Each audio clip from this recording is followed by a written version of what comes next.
Hello, folks. Hey, everyone. Welcome. Sorry that things started off an hour late. We had some technical issues and some trouble, but we're going to be doing the stream as planned, except for, a little bit of a delay. We thought it'd be best to just push it an hour. But yeah, lovely to see you guys. I hope you can all see I got a new little guy, new little avatar. This is my Minecraft version of my avatar. So anytime we're doing streams that are Minecraft related, which is probably going to be a lot of them, yeah, you're going to see this little guy. So yeah, looking a little square indeed. Oh, so welcome everyone. Yeah, we've been really busy this month over at Win Canvas. We're doing a lot of intensives, and yeah, it's quite intense, as the name implies, but they've also been really fun. So I wanted to first do a little introduction, but before we even start, I want to thank the sponsor of this stream, XP Pen. They have an awesome selection of digital art tablets for both beginners and advanced artists, and they're generally incredibly high quality hardware. If you're looking for an affordable and reliable digital tablet, go browse their store. You can find the link in the just down in the description. We'll have a nice little link and stuff. I'm sure Jaren, who's with us right now, they'll be posting a bunch of the links and stuff like that. Thank you, XP Pen. Honestly, thank you very much for sponsoring this stream. Very lucky to have you guys as a sponsor. Their software is generally like some of the best in the market. So honestly, just go check it out. Wonderful, amazing, affordable, incredible quality. So yeah. So basically today we're going to be doing something a little bit different than the stuff that you normally see here at Wing Canvas. We're going to be doing a little bit of 3D modeling. And a bunch of you who tuned in to Jessie's live, which I think we're talking 2 weekends ago.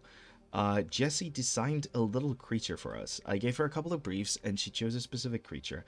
And she designed this cute little spider thing that's also like a menace that lives in the end. If you're familiar with Minecraft, the game end is one of the dimensions there. And you have this little guy who basically mimics this type of plant, this type of flower that you find there, and hides away and jumps at you. An incredible design, incredibly dynamic, very wonderful stuff. I mean, Jessie is brilliantly talented. I'm pretty sure we all know this.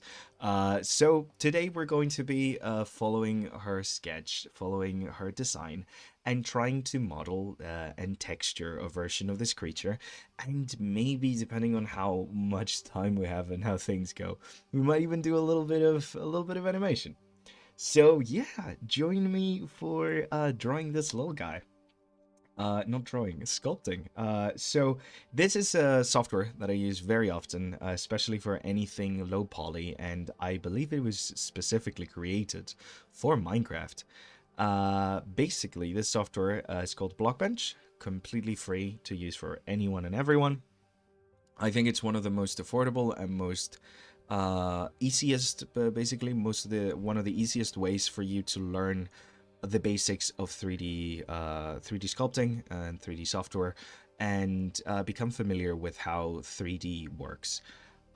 Today we're going to be using it to make like specifically the end spider, the Minecraft end spider.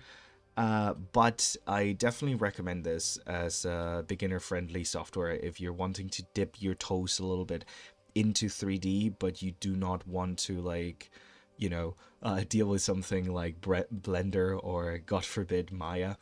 Uh, so it's very much one of those things that just makes things very nice and simple. So first thing I'm going to do, the way this software works, is it works like you rig at the same time that you model.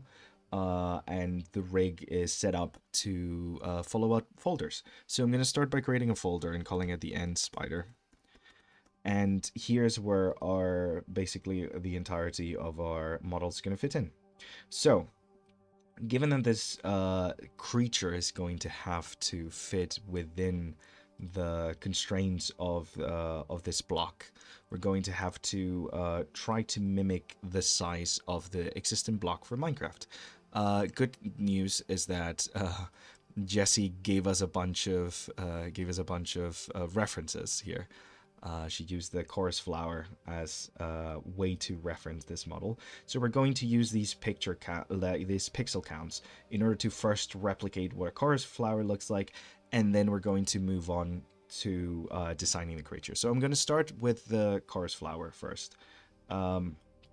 It seems to be 2 pixels on the sides, smaller than the normal height and width of a block, and then has these panels that it uses to basically fill that out. Because of the way her spider is specifically done, I am going to push, I think, the front and the back, since they will be part of the model. Whereas I might actually, I'll do the top and bottom and then add the face and the butt as like different items. Maybe we can give them a little bit of a wiggle later on. So yeah, basically, if I'm literally counting pixels here, so we want 1, 2, 3, 4, 5, 6, 7, 8, 9, 10, 11, and 12. Okay. So 12 for the height as well. Fantastic. This is kind of like the inside part of the creature. So because of how Jessie's modeled this, I'm going to put the top and bottom plates, add them to that. And then the front and back plates, I'm going to make a different bone as well. So I'm going to call this the head. And then we're basically going to create a separate block over here. I'll work with the pivot points in a second, and I'll explain what those do as well. But basically, I'm just trying to recreate the shape of this little end spider that's about a block big, basically. You can see it's very useful. You can actually have this little grid at the bottom that helps you with seeing what a block is like what the size of a block is going to be. Never expected WinCanvas to see Minecraft 3D art. Yeah, Gab.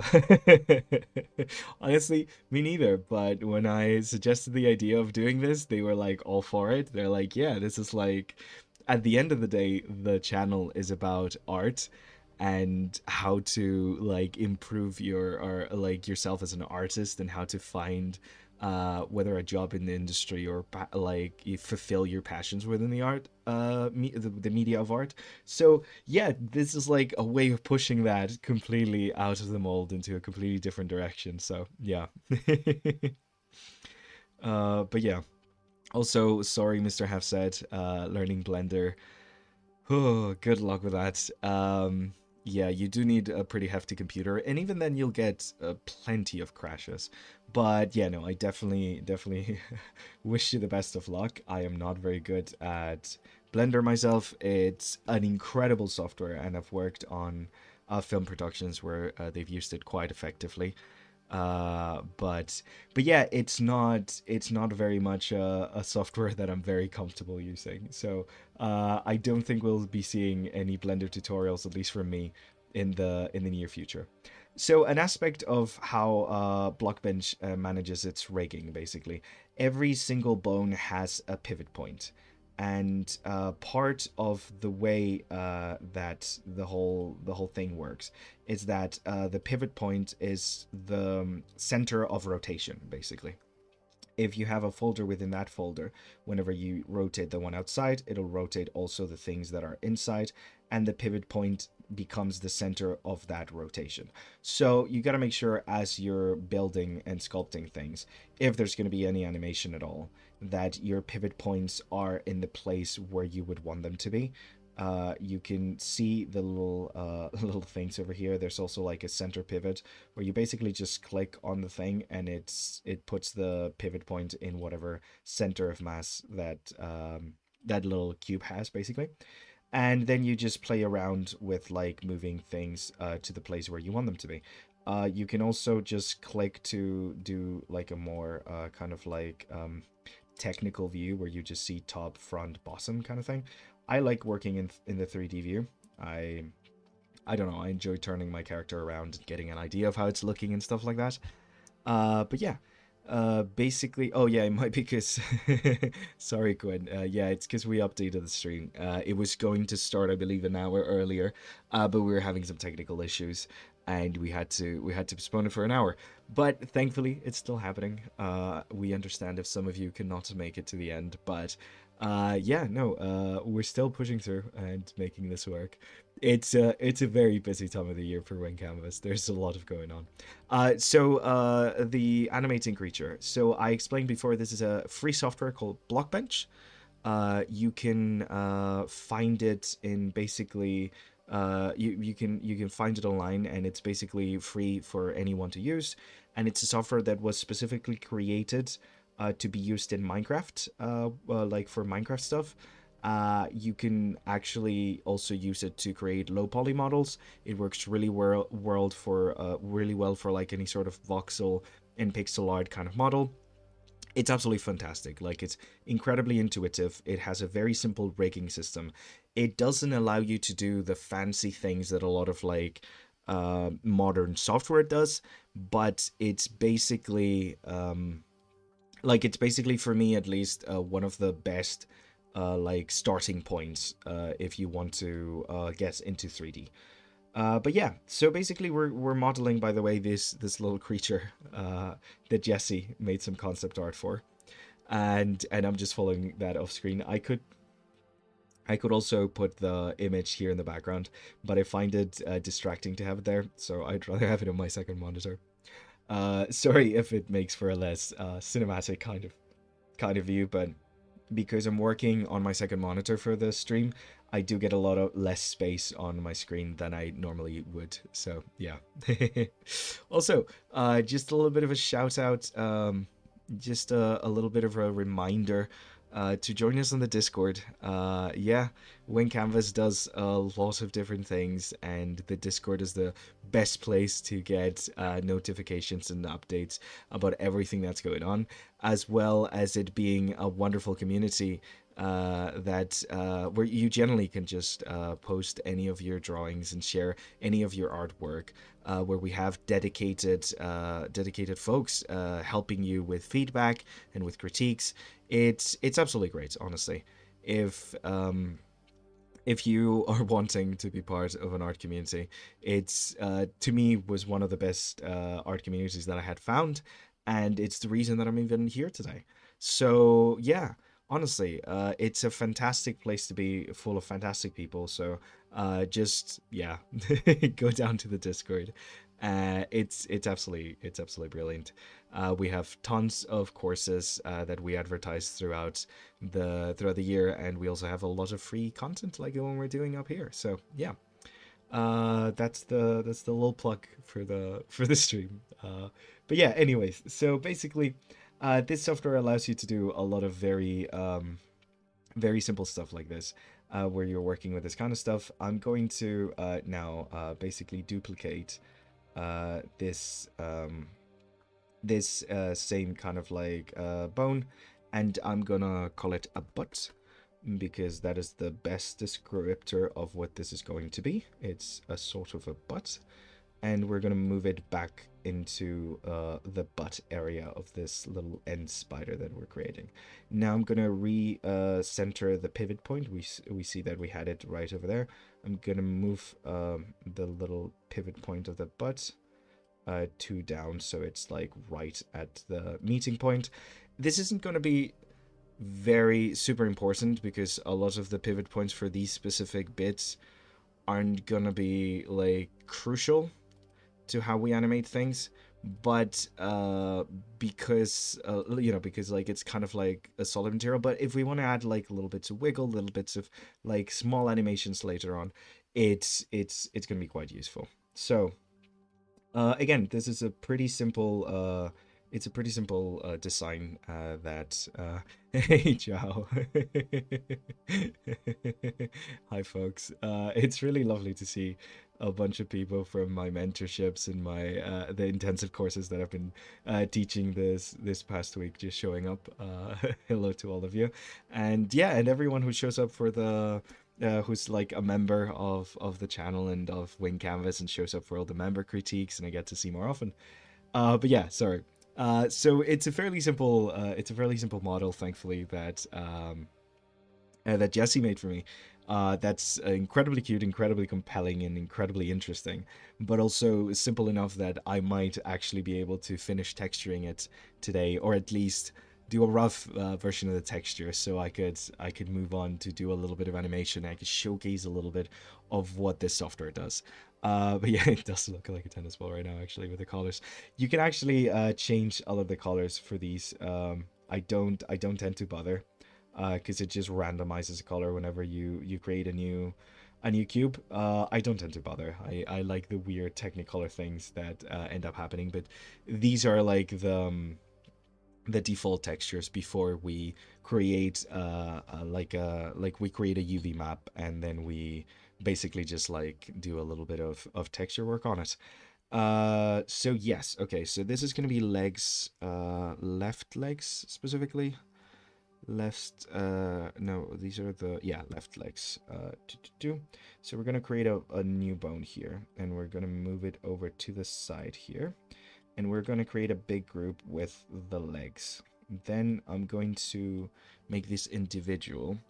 From the concept that Jessie sent to me, we have 4 sets of legs. Let's see if we can fit those in with the pixel count. But right now I'm just making a folder just to have the legs in there somewhere. So then within the legs, I'll make another folder, and I'll go leg left 1. And we're going to start with the legs one by one. I like having them all in the same kind of like box, and then yeah, so like I'm able to, when I'm animating, you'll see a little bit of that. Sometimes having a box within a box within a box just makes the animation part a lot simpler.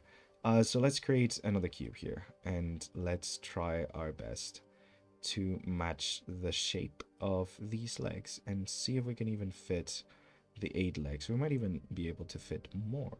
I don't know if Jessie would like more rather than less. Maybe we can make them thicker. But if we make them 4 thick, I'm pretty sure we can fit a couple of legs here, like 1, 2, 3, 4, 5, and 6. We could fit up to 6 legs on each end. Now if we make them, also I need to do this manually because I'm absolutely terrible at math. So hey there, how you doing, Gizmo? Welcome. So yeah, so I'm absolutely terrible at math, so I kind of actually have to do this manually. But 2, 3, and 4. We could do exactly 4 if we make them 3 thick. So I think we're gonna follow that because I want to stick to Jessie's concept art as closely as possible. And as you can see, this is the wonderful idea that she had of having it pose as one of these flowers, and as soon as the player comes close, the legs drop off and it lunges at the player. Legs move like the bay spider. Oh, so legs are going to be moving back and forth. Face not visible while waiting. It's only attacks if hit first. So yeah, you can see this is what you get a lot of the times from concept artists. A lot of different references and images, and these are some of the exploratory ideas of like making it look more like a creeper or like a hermit craft with like a plant on its back. But yeah, I really like the idea of the little spider. So let's continue with what we're doing. Yes. Question. How has Art Fight been? Ooh, good question. I'm doing terribly at Art Fight. It's been great, the stuff that I've managed to do. I think I've done 2 revenges, and that's about it. Turns out, it's not a great month for me. I think this is one of the busiest months that I've had in a very long time, and yeah, it's created a little bit of a problem when it comes to Art Fight, because I really want to participate.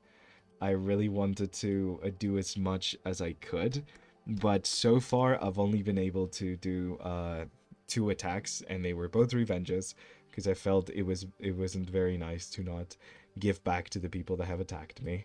But yeah, I managed to do 2 revenges, and that's about it. I put way too much effort into both of those and took way too long to draw them. I did that during my week away because I had a little cheeky holiday. Um, yeah, I went away for a week to have a little break and had a little bit of time to do the revenges, and that is literally everything that I've managed to do. I really hope the Team Fossil wins despite my terrible input. So you can see here, so instead of putting the pivot point right against the body, like here in this corner, if I did that, when you start turning them around, they would end up clipping. Clipping is when like you get this little jittery thing, where like both planes are sharing the same exact coordinates. I don't want it to do that, and I don't want it to go down as far.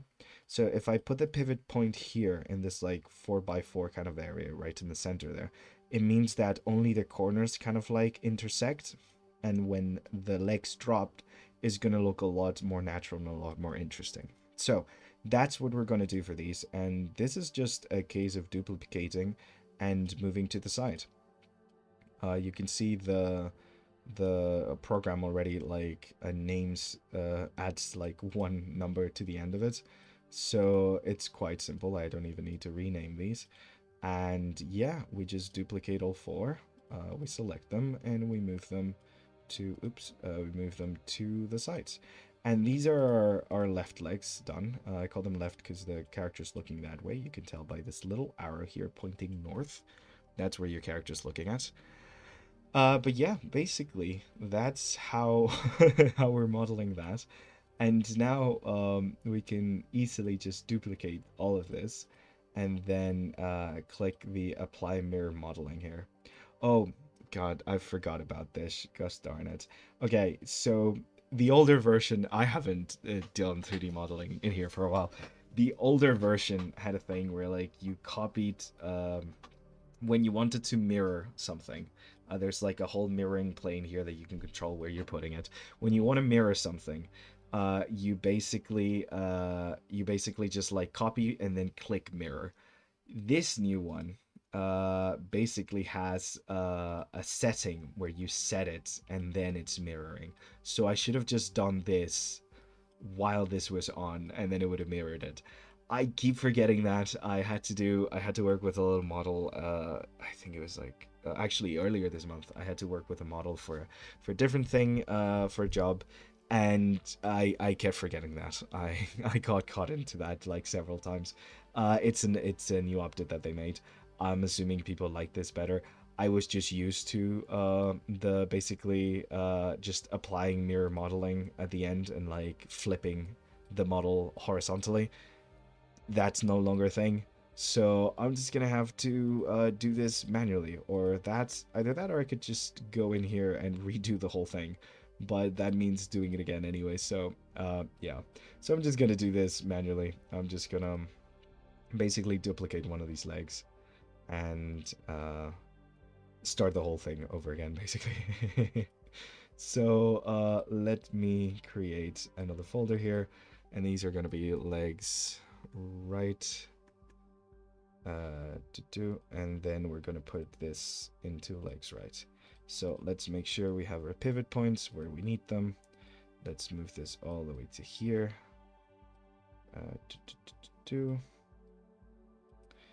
Down here, I want my pivot point for the legs in general. I might actually put it up here. Never mind. I'm moving my pivot points now. Yeah, that's a better place for the general pivot point, and then I'm going to move the entire model here all the way to the side, and just move it around. Was that incredibly silly? Yes. This is why whenever you're doing things like modeling, yeah, familiarity with the software is so useful to save time. I could have just done that in one click, and I did not. I'm really glad that this is a simple model. As you can tell, it's been quite a while. I could show some of my older models later on, but I'll have to double check which ones are still under NDA and which ones aren't. But yeah, Okay, so basically, same pivot point as that. We have them over here. So what I'm just going to do is the same thing. Just going to duplicate, grab this, move it over, and we're going to just do that 3 more times. And that would be pretty much our model finished.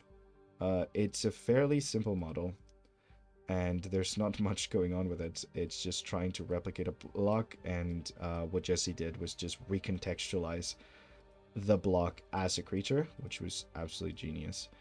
So yeah, that would be our model done, basically. It doesn't have that much going on again. It's just the flower, but split into, with the sides split into little things, so they can be like a little bit more interesting. They can add a little bit more movement and act as legs when the creature attacks. The thing that is also interesting about this creature, though, is it does have a phase that opens up and appears when it attacks you. And I could do that with an animated texture. I could just make a texture that changes around when the condition changes around.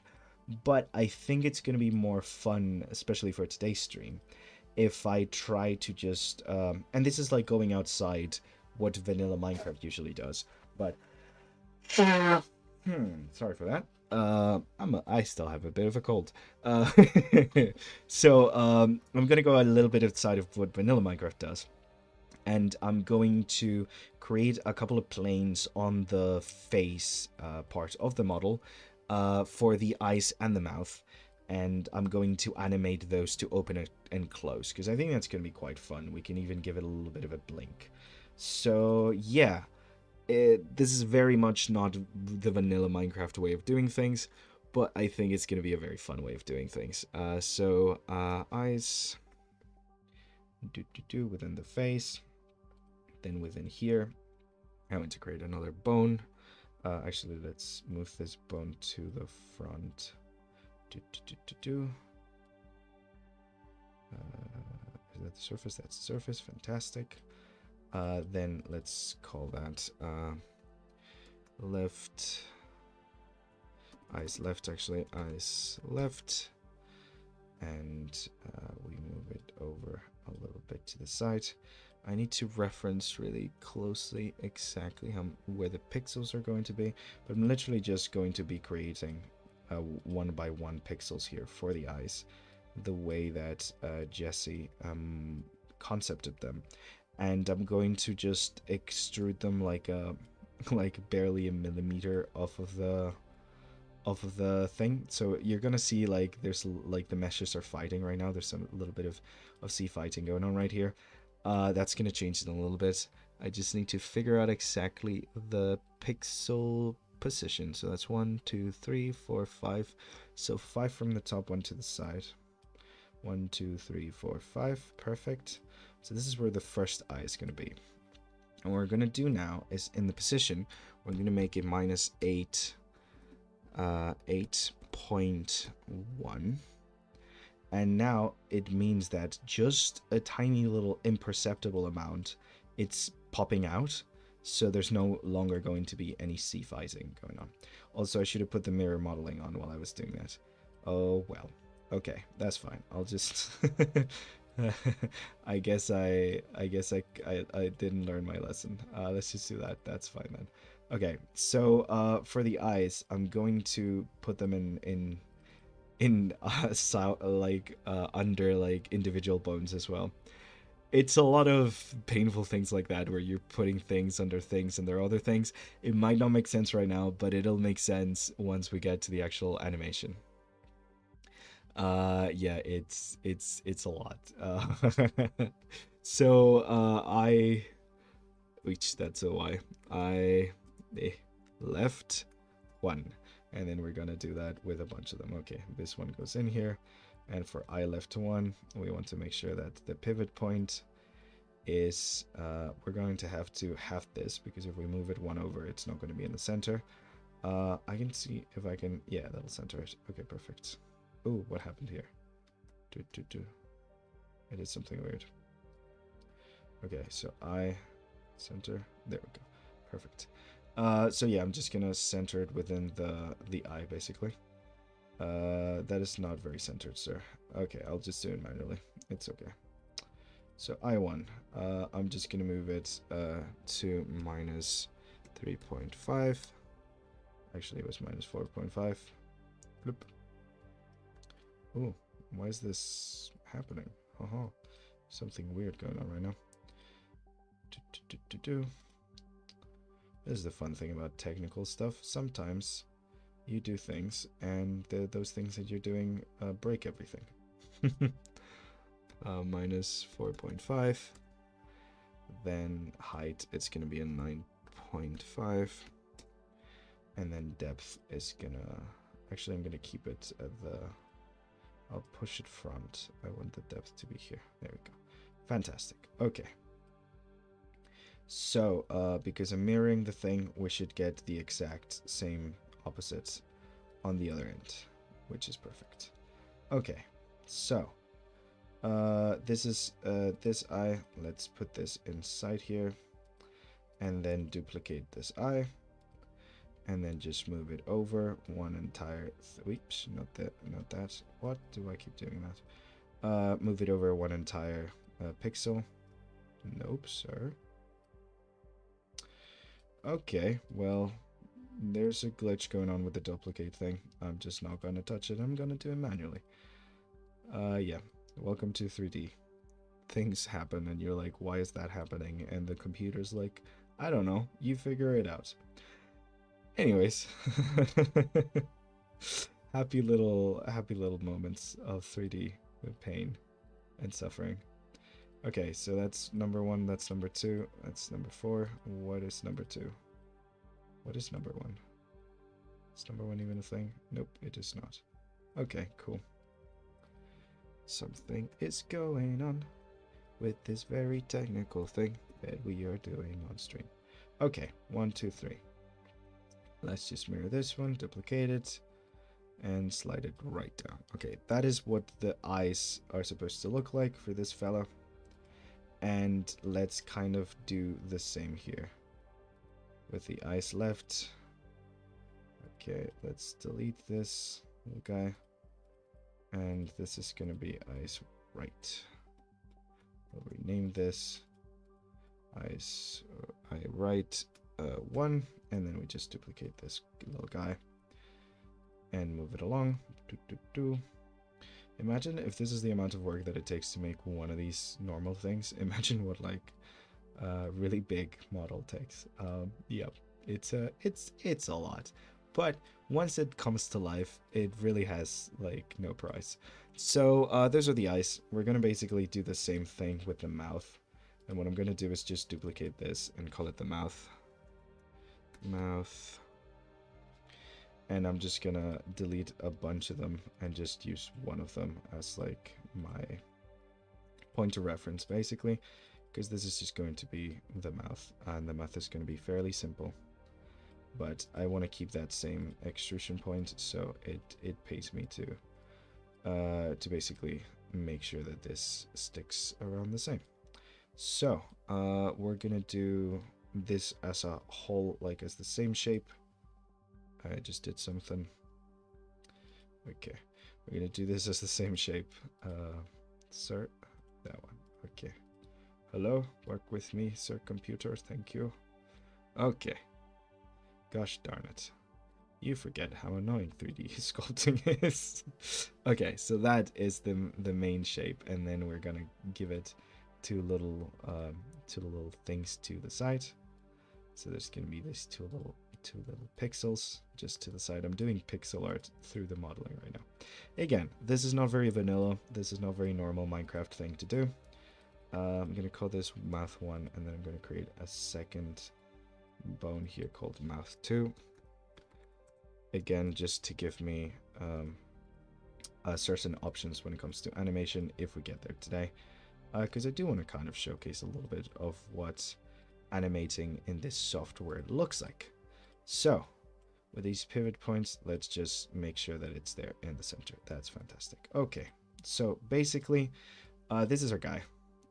He's actually rather cute, and he's got all of these like little things right here. So once we have our entire model, what we want to make sure is that everything is visible, and then we're going to create a texture. So we move over into paint. Oh my god, look, it's a different thingy. Now we're painting. So we're going to create a texture. We're going to call it N spider. Blah, blah, blah, blah. And there we go. And you can see now that basically the computer has just on its own, with its wonderful, wonderful brain, just unraveled the entire model. Think of it like papercraft, if you've ever done that kind of thing, where you're just like having all the like little planes and then putting them together and then kind of creating a 3D model out of that. That's basically what we're doing. So yeah, this is kind of what we're doing today. What I'm going to do is, what I could do is literally go up and look up the texture for one of these chorus flowers and use that as reference. But that's kind of boring because then I'd just be copy pasting on different planes and stuff. I think we're going to paint this together so we can see a little bit better how this software works, and a little bit about how like you could go about this if you were making like your own 3D model for something like Minecraft and you didn't have like a texture that you could literally just grab. So basically this is really fun. You can paint here, you can like make this window really big if you like working in 2D, and paint here. This works like the sort of pixel art I know is working with pixel art software last time. I can't remember what the heck it was called, but we were my first stream we were doing pixel art. This one we're doing pixel art again. But you can work here with the unraveled version of the model, or you can work here with the like 3D version of the model. So it's kind of up to you. You get the little options where you can play around with what the model's basically going to look like. So you can experiment and do certain things, and very much like any drive software you're used to, you have an eraser, you have a paint bucket, you have a paint brush, and you can change the type of brush that you're using, the opacity. Pretty much at this point, it's almost like Krita. Like it just turns into a pixel art version of Krita. So, oh my nose, sorry. I really need to blow my nose sometimes. When I'm speaking a lot, it's bad. Sorry guys. Also lots of comments. I haven't been keeping up with this. So sorry guys. But yeah. Welcome everyone. Welcome Golden Noiboy. Welcome OC Central. Well, Quinn was already here, I think. Oh, hey Becca. I'm sorry I didn't send you the link. That's my friend Becca. Give her a big round of applause. She's a incredibly talented artist working in the video games industry. She specializes in comic books, and she's absolutely fantastic. But yeah. So basically what we're gonna do now is we're gonna move on to painting. And yeah, it's fairly simple. We even have like a color picker, so we can go to any color. We can even take it off of screen to like a different software, and I can color pick the exact colors that Jessie was using, for example. You have the bucket, paint bucket tool. It has a bunch of different modes you could set it to. Phase means that it does one entire phase. Element means that it paints the entire element. And then you have something like selected elements, which you can select several and then paint all of them. Connected colors, which means that it'll only paint bucket the colors that are touching.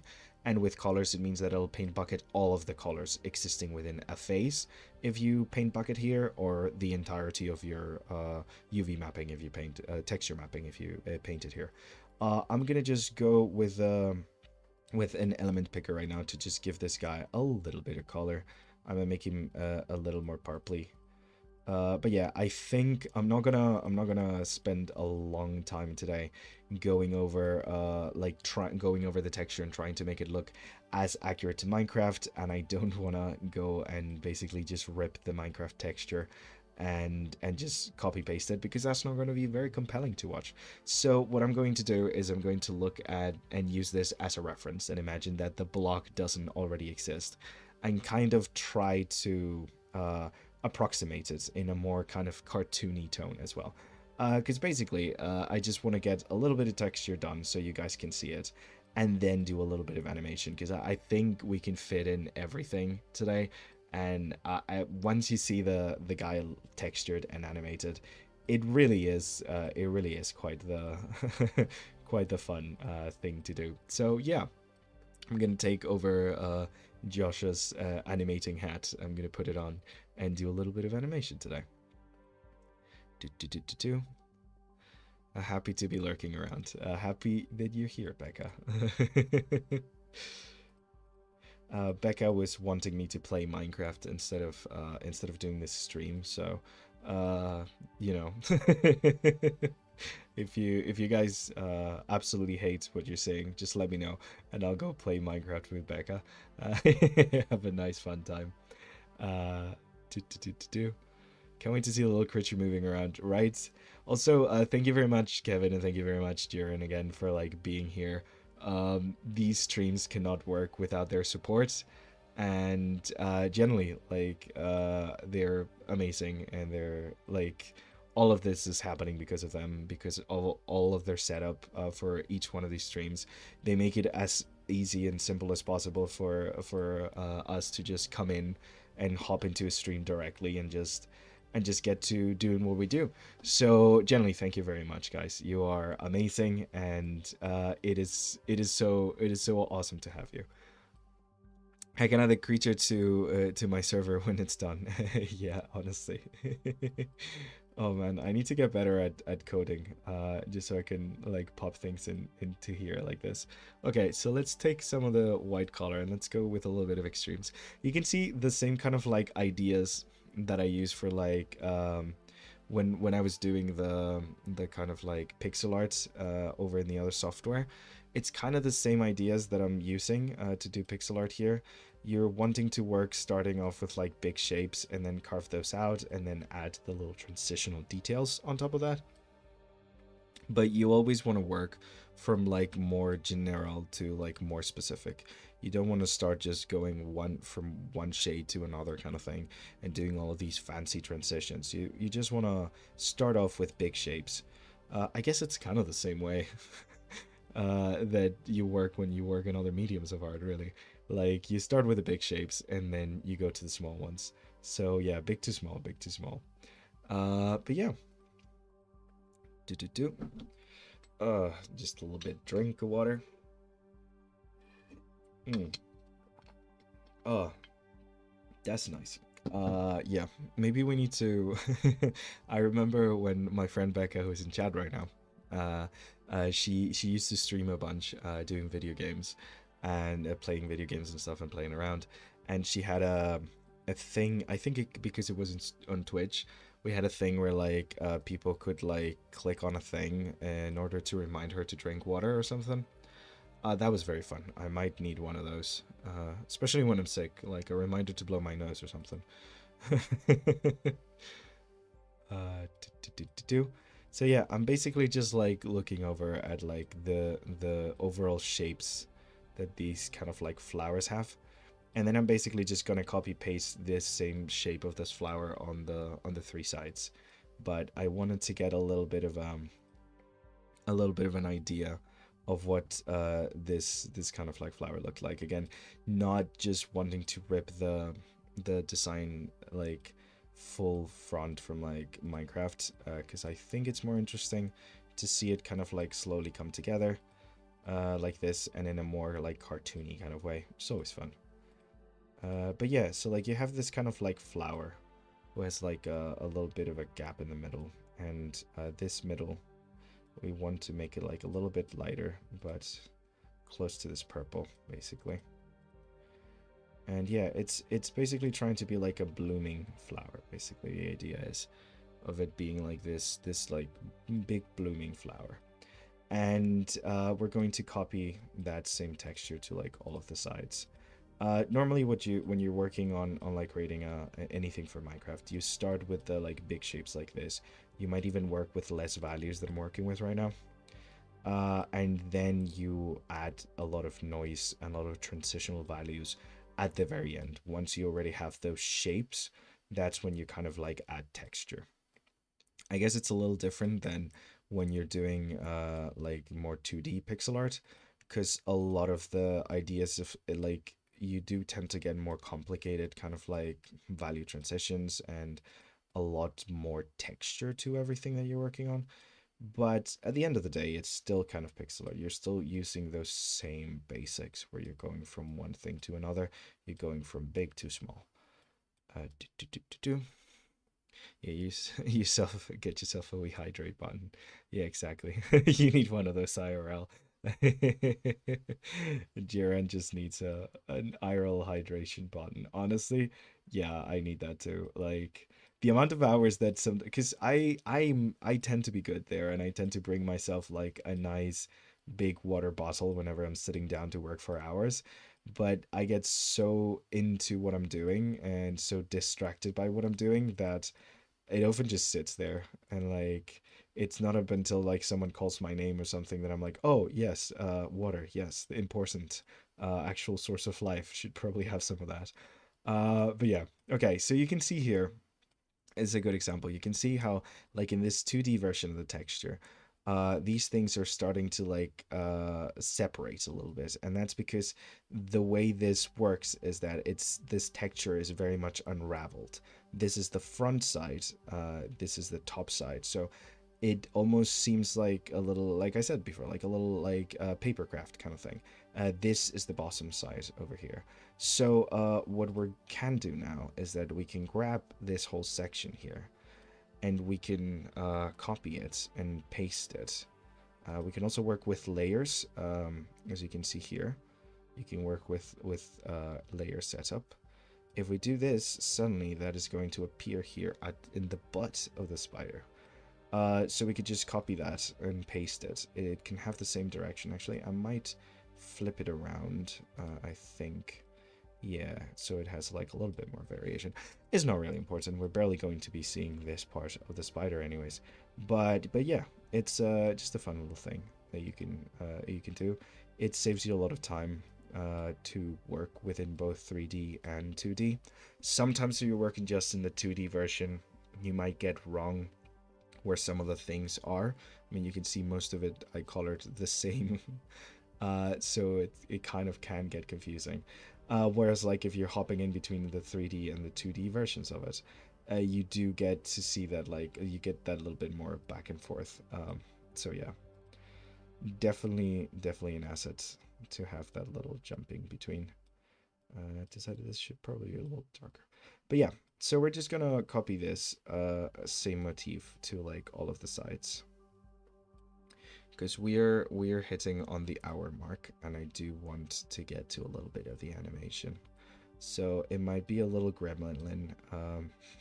It might look like a little bit silly and like a little bit of a gremlin, but I think it's more important for us to like manage to get to that animation point than anything else. So what I'm gonna do here is let me deselect this. Do selection. Let me deselect this. Let me put like a couple of green dots here on the edges of the front of the face. So now I know where the edges here are. And then I can move this, I can copy this flower almost as is to the front of the face. And we can move it right there. And we can now place it on that same layer. And now we have the little flower face. So let's color the mouth black like Jessie intended. Let's go for a very dark purple rather than like a pure black. Let's go for a very dark purple, maybe a little bit even darker than that. Kind of mimicking this thing. I really like how Jessie's design is kind of playing with the already existing kind of shape that the flower had. And then I think she had bright, glowing, bright red eyes. I think I might try bright green, just because it, or bright yellow, because it contrasts really well with the purple. I think the bright red might not be as interesting. Oops. There we go. I think bright yellow might work. I don't know. Let's do the bright red that Jessie planned. I don't want to be ungrateful for the... I don't dislike the bright red, and it is reminiscent of the Minecraft spider. But maybe the yellow. Hers were glowing. Yeah, that's true. Yeah, go remind Gonzalo to drink water. Yeah, hers were glowing. I can't really make them glow here. That's more of a post-processing effect that you do on like in-game, like a shader. Yeah, sure, let's go with the red ones. Let's be good. Let's stick to the plan. Let's give them some bright red eyes. Yeah, sure. Let's go with the red then. Okay, so we got this little dude, this little guy, and now you can see why I did what I did with the face. Because if we go with the head, and oh, I'm actually gonna add a group called face, and put these guys into face. So now if I go and do this, then the face disappears and it becomes a chorus plant again. So yeah, we can just turn the face on and off, which is pretty freaking useful, especially in this animation, because I think we're going to try to do... Yeah, that's the thing. Are we usually supposed to stick to the concept, or would this be an art-directed decision? That's the thing. If I was a 3D modeler working in the pipeline, I would have to stick to the concept. If I wanted to make any changes and alterations from the concept, then what I would do is I would go to the art director and be like, hey, so I've been thinking, and they'll be like, no, thinking is not your job. We don't pay you to think. And then you wouldn't be allowed to do anything. That's a joke. But basically, if you wanted to make some changes between like the concept or and the final one, normally what you would do is those changes would have to be because there are some yeah, we don't pay you to think. No, but like that's a completely different department. You're in the modeling department, not the thinking department. But the way it would have to be something that like you think mechanically doesn't work, which happens sometimes. Like you get a concept artist that doesn't really understand 3D sometimes, and you might get like assigned something where it's like, this makes absolutely no sense. So that's when you would go back to like an art director or the head of modeling. Normally, if it's a bigger kind of like thing, you go to the head of like modeling and you'd be like, hey, so this isn't working. What should I do? I'm thinking of doing this. Is that okay? Kind of thing. But yeah, exactly. Functionally, if the concept wasn't possible. If I think the color scheme isn't working, again, wouldn't be my job with like as a modeler to think about that. But if I'm like, oh, I don't think this concept will work, then normally what I would do would be present the two options and be like, hey, so this is what the original concept looked like. This is a version where I change the color because I think it's going to be more, like it's going to work better. Like this is going to be more contrasting. It's going to stand out more, whatever kind of thing. So yeah, and then you have that. Do yield, I have followed the design here, but what if, then show them the other one and flutter your big old eyes. Literally, Becca's correct here. You can tell that she's worked in this industry a while. Yeah, basically that's what you do. You're like, okay, so this is the version that's strict to what I was told to do. Now this is the version that is what I think we should be doing. Yeah, that's basically what you do. Okay, so this part's a little bit tricky because we're having to paint a whole face here to make it seamless, but they're all like segmented different sections of like different blocks basically. So what I'm gonna do here is I'm gonna give a little like green highlight to signal all the ones that we're working on right now, and I'm going to very carefully strip this one into little sections, little columns of 3 white. Oops, misclicked. 3 white columns. So we go here and we move that to here, making the first bit. Then we do this second bit over here, right over there. Then this portion over here, right over there. And then this little portion over here of another 3, right over here. Fantastic. So now just by segmenting that out, see, it's starting to look more and more like the coarse fruit of old. The one we all know and love, because of course all of us know the coarse fruit. It's such an iconic block. But yeah. Oh man. Honestly, we could have Becca do a whole a whole lesson on something here, because she's got the skills for sure. We could get her as a guest. Maybe Faye could interview her. I love the Faye interviews. They're so good. That was my first live thing, wasn't it? I got a Faye interview. Okay, so you can see I'm a little bit confused, or I think these two are here. Oh, that's so funny. Yeah, the computer sometimes puts things in places where you wouldn't have put them. So yeah, we'll just do this whole thing again, the whole shabam. We're just dotting the little corners to get an idea of where they are. We can see that that's the first one, and I'm gonna go slower actually with this one because they're a bit out of order. So yeah, that works very well there. Okay, fantastic. I've played in I haven't played in a long time. The newest blocks when I was playing were the mushrooms. Wow, Kevin, you really haven't played in a long time. Oh my god. Yeah, you probably don't even know that this was called a chorus fruit. I don't, wait, no, it's called a chorus blossom. I honestly, I don't even know. Chorus flower, maybe? Chorus flower, I think it's a chorus flower. The chorus fruit is what drops when you break the thing, I think. Can you believe that I work for Minecraft for a living? Neither can I. But yeah, no, it's changed a lot. They've added so much, it's crazy. I've actually been playing on a server with Becca, who, like, she just started a little bit ago, a little realm, and it's been really, really fun. I really like how many different building blocks you have now for options for building and stuff. My passion is making things look cute.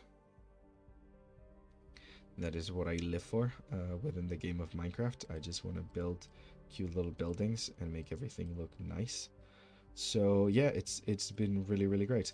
Okay, so it's working because now I don't even know what the top part is and what the side parts are. So this is our little flower. So what you would do now is that you slowly work to let's make this a little bit smaller. There we go. So what you would do now is that you would texture a lot of the inside parts. We're not going to do that today because we don't have a lot of time, but a specific aspect of the concept art is creating these little stripes when the legs drop. So I'm gonna open the face back up so I can know. Oh, nice! I was facing the right way. So what I'm going to do now is I'm going to basically take the legs off, right, like this. It's like when you're working with layers and you just make like unselect a layer so you can't see it, basically. So yeah, I'm gonna take the little legs off, and then I'm going to add this little idea of the stripes over here, just very simply, because I think it's gonna add a lot to like the way it looks when it suddenly like pops up and starts attacking you. Yeah, just little stripes like this that kind of like fade away into little blocks and stuff. Yeah, and I'm gonna connect them to the thing here from the top where like they're coming in this way, and we're gonna have a little square over here, a little square over there, just little, yeah, it makes it feel a little bit like a little like an evil little tiger, a little bit exotic, a little bit jungly. Yeah, so we're gonna kind of just do a little bit of mixing these colors along, just to create a little bit of shading variation. Not too much, again, I don't want to go too in depth with texturing right now because it's just about showing you the capabilities of the software and what we can do with it, rather than going full on and explaining like all the like doing the actual process, because we only do have 2 hours. So we do have an hour to go, and I do want to get some of the animation done. So yeah, so basically this is what the thing's gonna look like when the legs drop. We're going to be able to see this kind of like underside of the beast. Let me just grab this color over here and just finish kind of like the stripes here all the way down. Just a little bit of this and that. And yeah, so basically this is kind of the thing. So now when the legs drop, we'll be able to see that little bit on the underside. this little hidden stripes of this killer spider. And yeah, and we can very easily now. Again, this would have worked better if I was, uh, if I had remembered to turn on mirroring before I started drawing. But I could just very easily come here, copy paste this, and flip it around. So that's fine. I could just do this, grab this whole thing, copy paste it, flip it around, mirror it to the other side, basically, essentially. And there you go. So yeah, so now it's a little bit more interesting. We got those little like lines that I think are gonna add a little bit more to our little creature here. So what I'm going to do now, it's because I think the face, the eyes especially aren't popping enough. And I think for Minecraft, you like for the gameplay, like you never want to just make the player like second guess too much. Even when you have the trapped chests, they have like a very obvious red coloring to them, to make sure that the players know what's going to happen. Yeah, technology. Yeah, yeah. I use.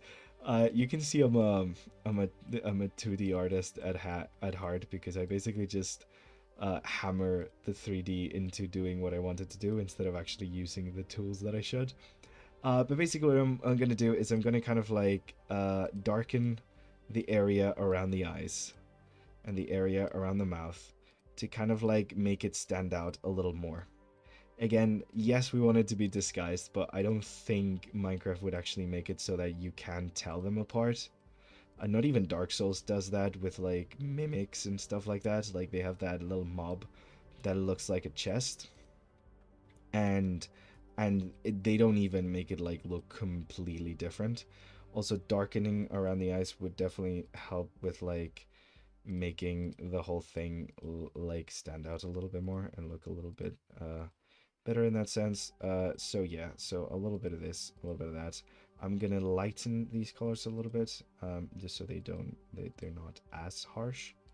And then I'm gonna go with connected colors because I don't want to replace all of them. Yeah, that's pretty good. I'll use that for the dark.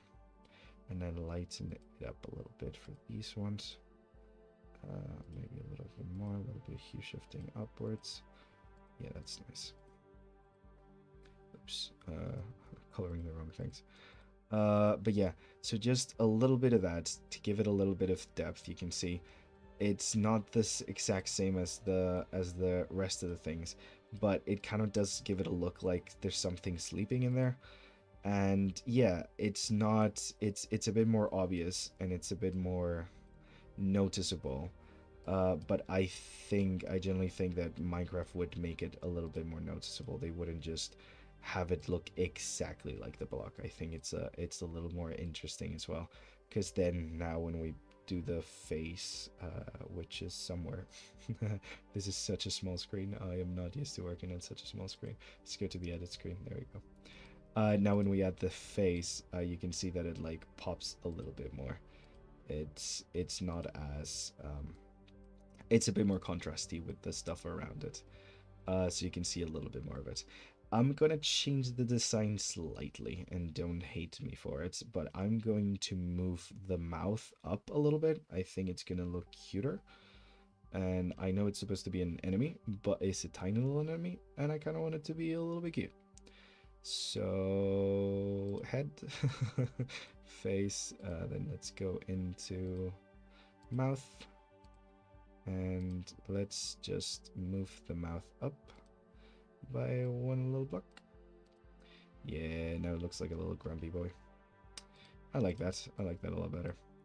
So yeah, let's fix a little bit of the paint here.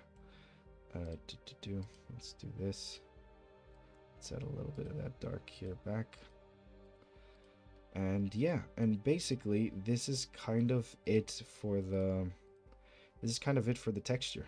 Now it's just adding a little bit of transitional colors here. And yeah, and that's basically it for the texture. Now we're going to move on to animating it, which I think is very exciting. But yeah, you could see that like if you see it from the side and stuff. And again, it's not like a one-to-one copy of the texture from vanilla, because I didn't just want to like copy paste it because it's not as interesting. But yeah, you can see that's what our little land looks like. Say hello to the little spider. Let's go into animation. Yay. Let's add an animation. Fantastic. Okay, so I think one of the most fun things we can do is, because I think it's going to be the bounciest and the most entertaining, is going to do a little animation of it, like, popping up and doing like a little, hey, it's me, I'm a spider. So, yeah. We're going to have it do a little bit of a bounce. Sorry again for the nose blow. We're gonna have it do a little bit of a bounce, and then have the legs pop up and have it stand up as the eyes and the little mouth are opening. So this is our little guy. Again, he's pretty freaking cute. I think Jessie did a wonderful job with him. Do you want to move this one down here? No, that feels very robotic. Jessie had it right. Never mind, I didn't say anything. I do not question Jessie's design. Do not crucify me, please, Jessie fans. Okay, so we're going to start again. It's kind of the same thing that we do with the drawing, kind of the thing that I talked about already. We're going to start big and then we're going to go small. We're going to start with the big movements. So let's start with the movement of the entirety of the body. So animation, I'm gonna make this a little bit smaller. Animation works within this timeline. We basically have this thing over here, and then we're creating little things. We're creating little pivot points for the animation to use as like kind of like keyframes. Basically, we're using keyframes. We're using in-betweens. The computer does the in-betweens for you. It kind of like does the whole thing. I'm not going to go into like how animation works. You have a wonderful videos with Josh, who's an incredible animator. It's a very similar idea with what Josh does in 2D, if you're familiar with it, just with the added benefit of computer interpolation, which seems like a benefit until you get it, and then you're like, actually, that is not what I wanted you to do at all. So, so yeah, let's add a little bit of a wiggle. I'm going to start with a position. I'm going to add a little hop, and then I'm going to add a little stand. So I'm just setting a keyframe here at the start. Also kind of want the animation to loop, I think. So let me just set it to loop. So let's do a little thing at the start here. Let's give it like a couple of milliseconds. I think 5 would be nice. Yes. Okay. We can like play around with timings a little bit here at the beginning. Let's give it a little hop, just a little tiny hop. So it's gonna have like a little bit of a hop. We don't want to make it too fast. We don't want to make it too slow. That's fine, because we're going to add a little bit of an unhop here.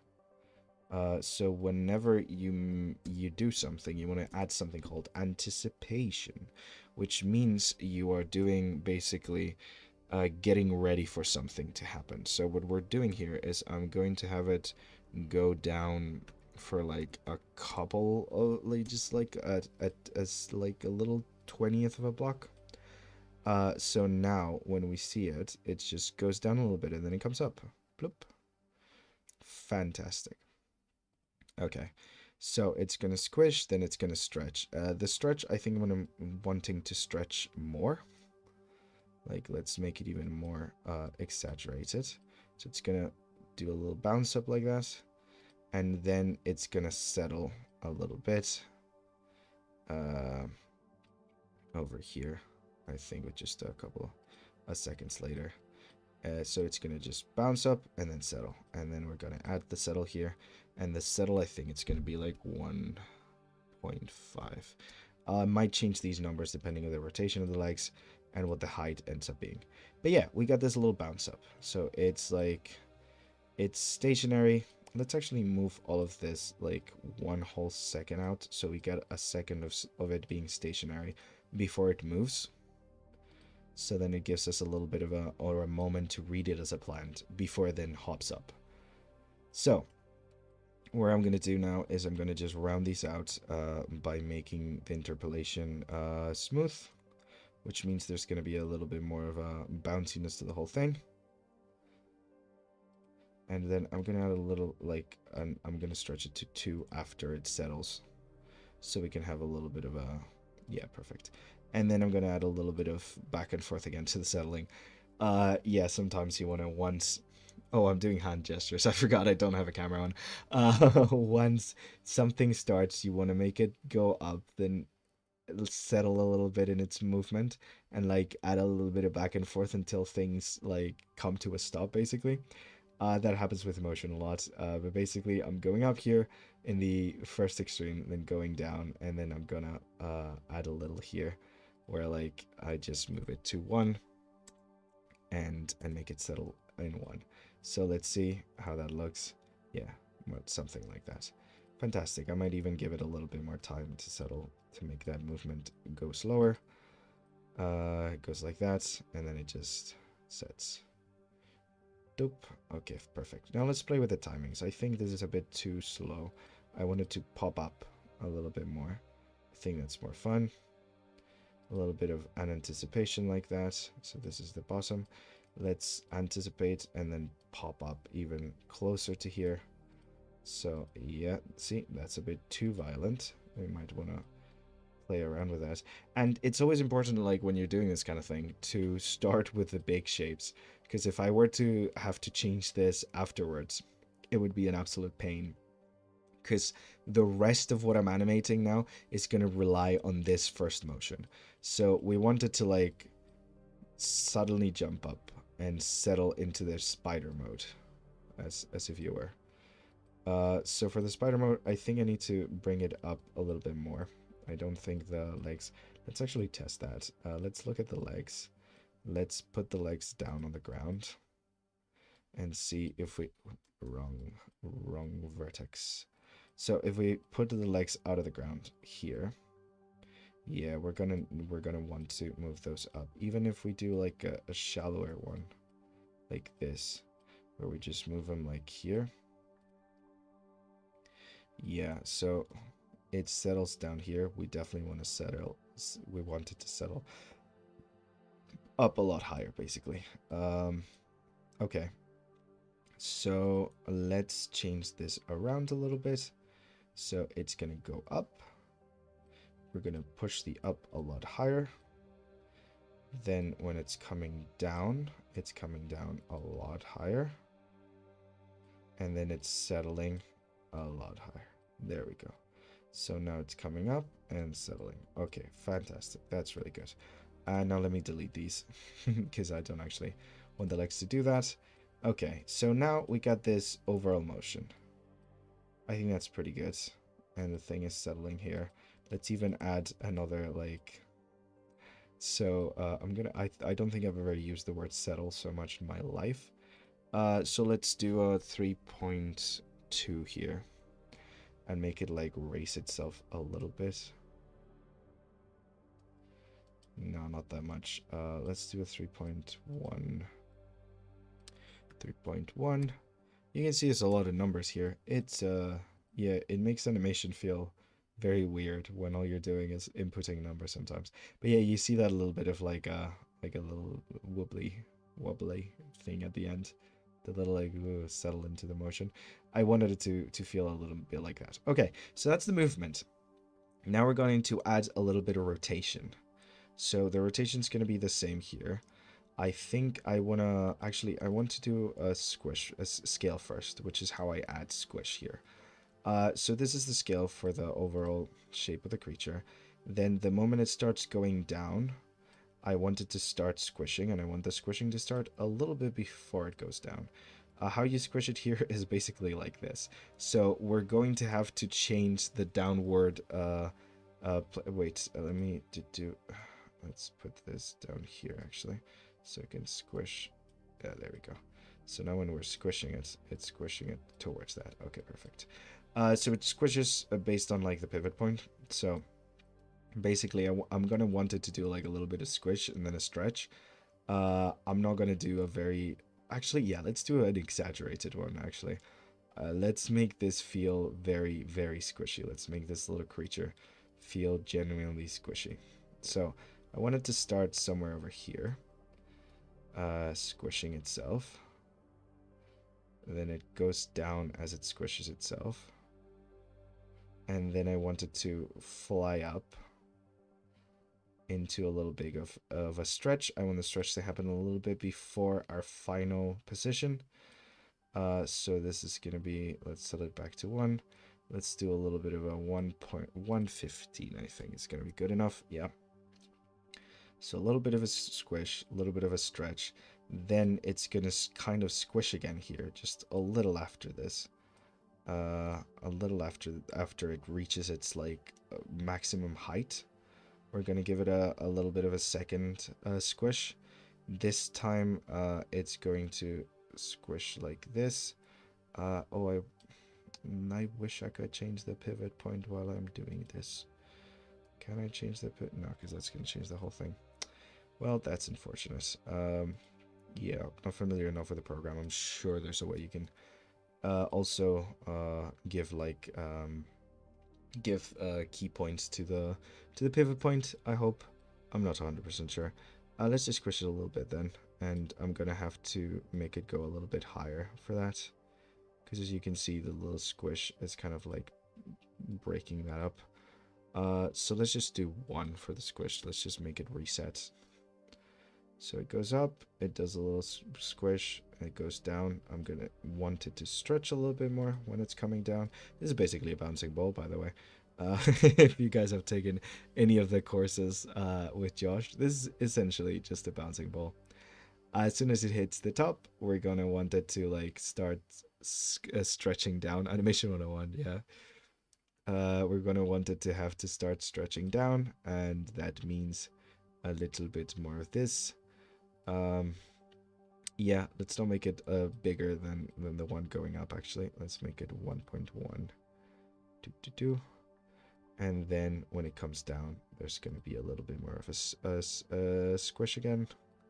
Let's do it 0.95 to make it feel like the squish is less, and then it just slowly settling to its normal shape.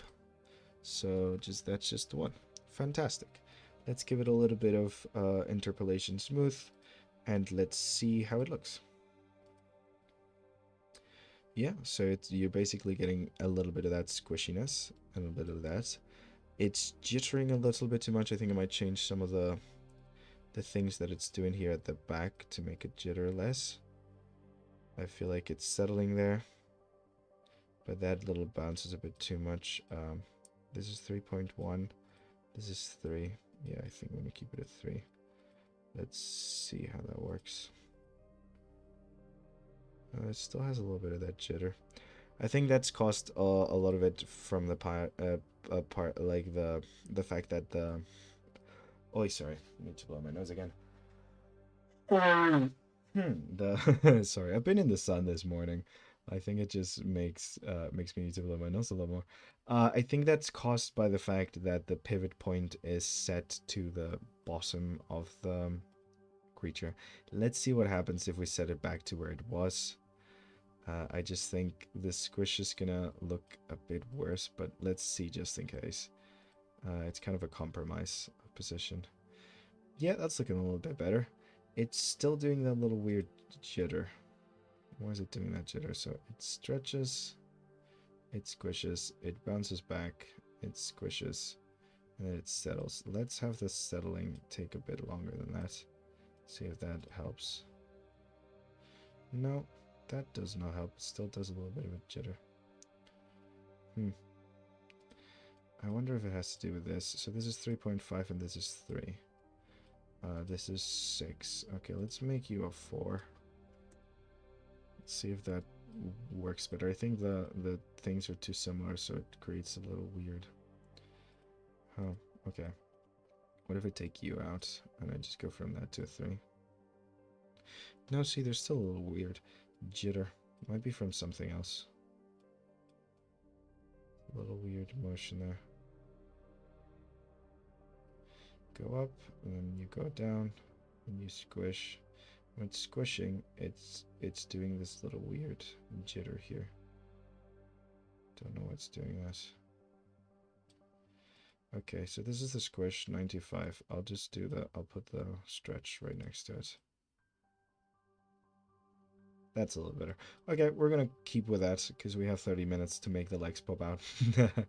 And we'll just add a little bit of rotation. The rotation is going to be pretty simple. We just want a little bit to just exaggerate this anticipation and make sure that we know where the front of the spider is.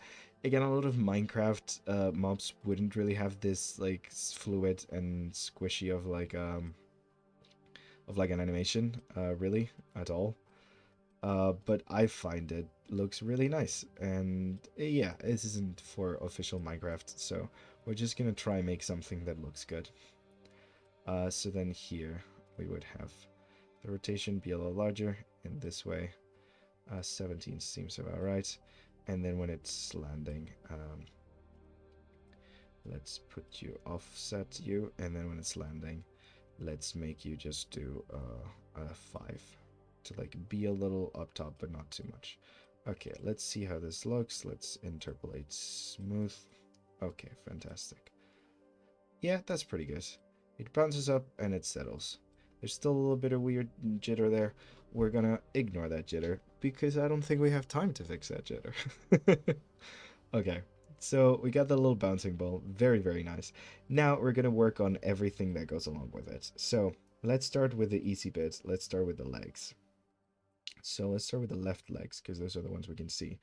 And then we can try and copy and basically mirror the other half.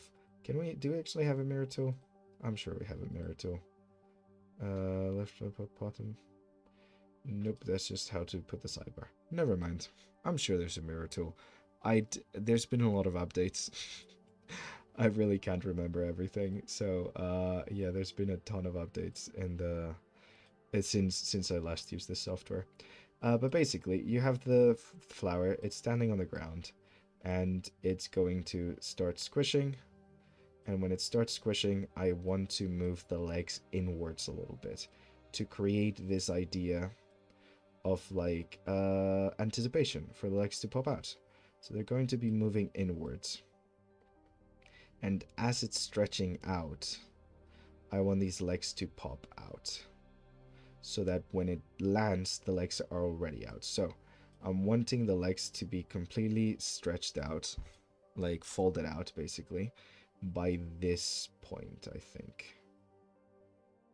Yeah, I think I want them to be stretched out by this point. That's very good. So they go like that, they stretch out, and then when it bounces, the legs are in their final position, which is going to be here, and it's going to be a bit less. Perfect. So that's their final position. Like this, kind of. Just want to make sure the last one doesn't really clip. This is what this is useful for. Yeah, so a little bit higher than that. Let's go 100, see what that looks like. That's too little. 110. Bloop. Just about right. 115. 115. Perfect. I want the back leg to be the one that we're following, because then I'm going to spread them out as well. But that's when I'm moving them individually. Okay, so basically we can see now how it squishes. It goes, jumps up, and the legs come out. I want to kind of delay the way the legs are coming out. It feels like they're coming out straight away. I don't want them to do that. I want them to hold off a little bit. Maybe start coming out like here. So what I'm going to do is I'm going to copy this frame and paste it here to maintain the same position there, and then have them fold out a little bit later. Maybe here. Let's smooth these and play it out.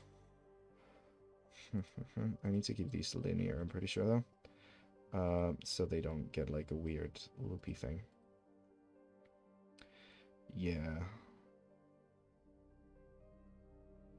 Okay, so I think these are coming out too much. Let's keep this at 117 maybe. Okay, let's see how that looks. Yeah, it looks like they flipped too much from this to that.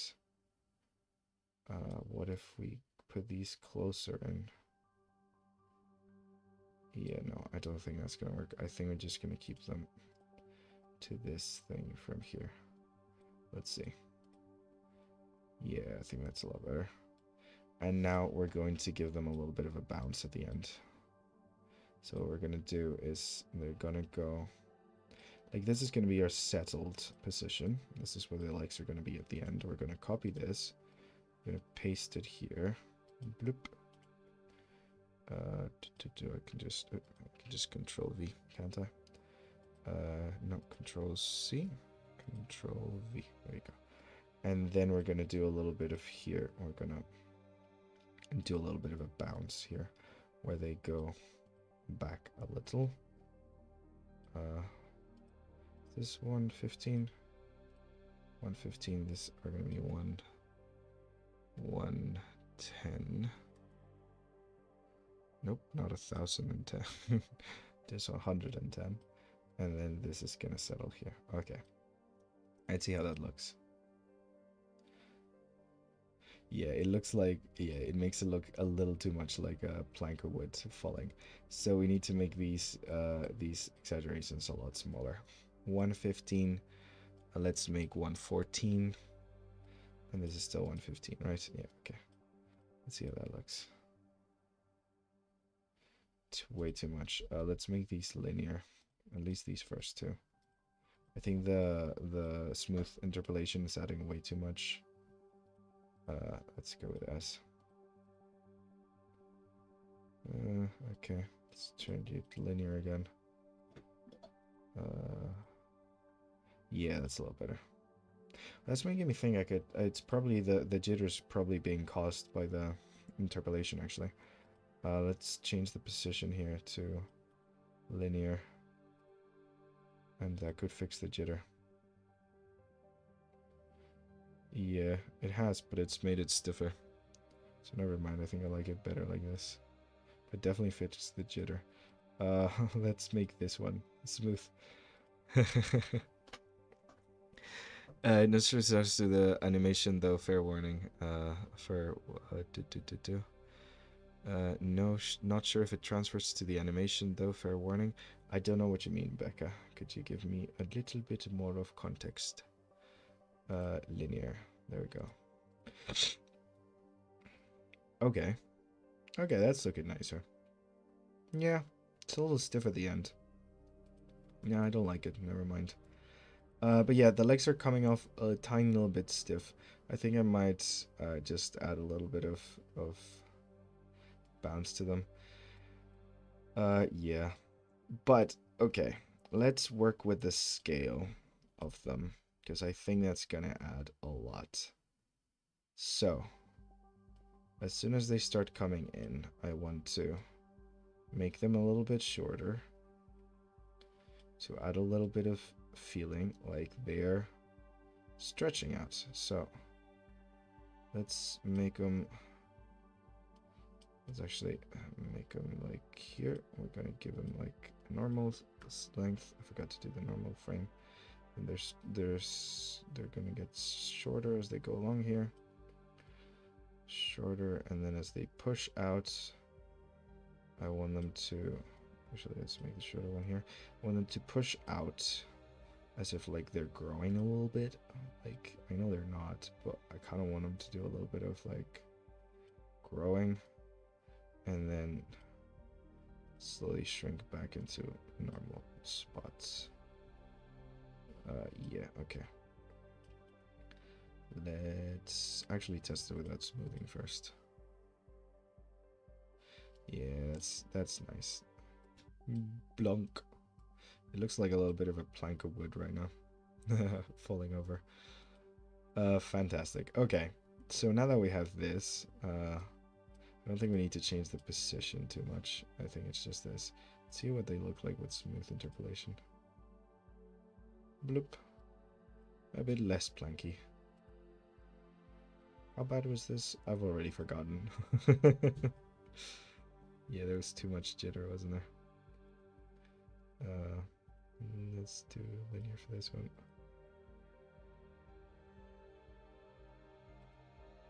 I think a lot of the smooth already kind of does this, so maybe we don't need as much.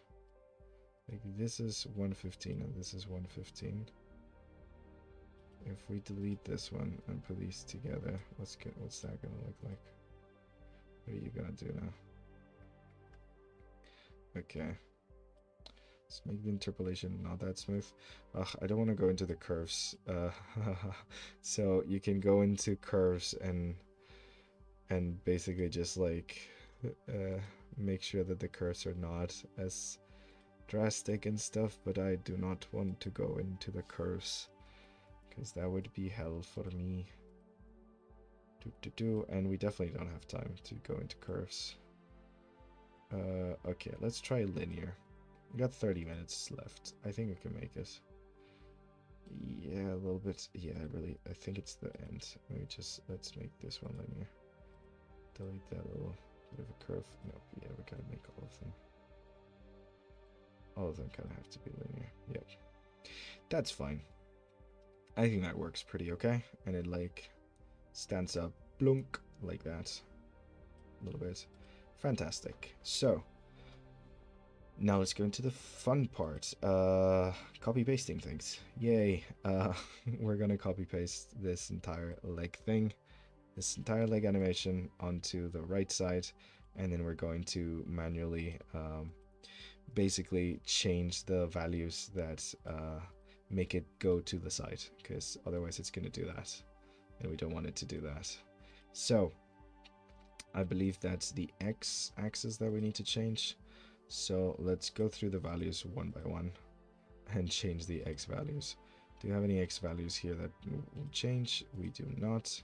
So the scale should be fine. I think it's in the rotation. Oh, it's the C axis. Yeah, in the rotation, we got to change the negative numbers into positive ones. And then we should be fine.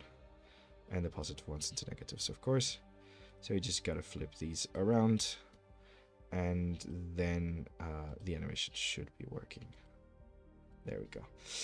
That's how we mirror it. Is it brute forcing it? Yes. Is there probably a setting where I can click that mirrors the animation to the opposite side of the bone? Probably. It's been a while, guys. When I started working on this with this program, it was a lot less advanced than it is now. So I am a lot less familiar with the new features, but you can see that even brute forcing it kind of works. So yeah, this is the overall animation of the legs, which also makes me think we got to do a little bit of something with the texture of the inside of the legs. I think I'm going to follow up with the little lines there. But basically, before I want to focus on getting these done before we do anything else. Let's start with the left legs. So left leg, let's keep in mind this one and then open the number one. So let's start with rotation. It's gonna do this, and as soon as it starts hopping up, it's gonna separate. So this is the point of separation. We want to kind of ignore everything else. Here, let's go to the final point, which is here. And let's move this little guy a little bit to the side. Let's do 25.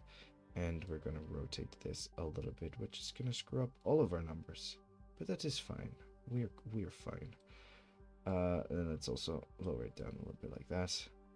I hate when the numbers aren't exact, so I'm going to go over here and go for 24. I just like rounding them up. I really don't like when numbers are not like stuck to a decimal, so there you go. So yeah. So that's going to be the position for a front leg. That's the end position. That's the beginning position.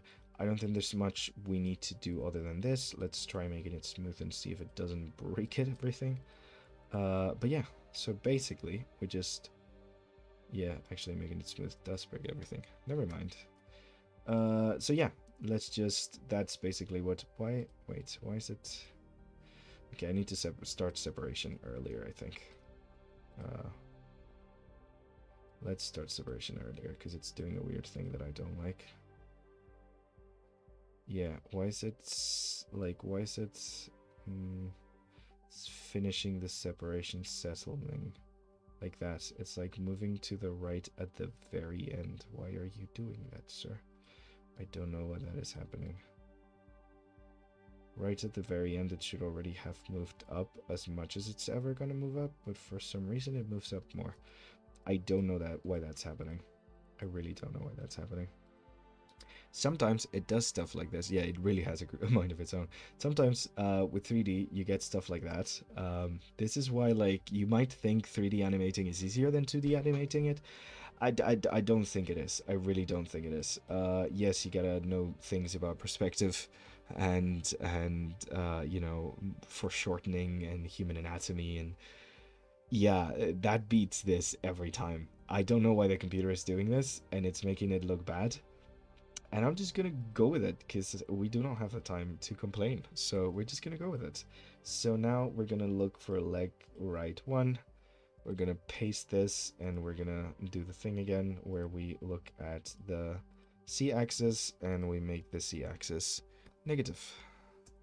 And that's pretty much it.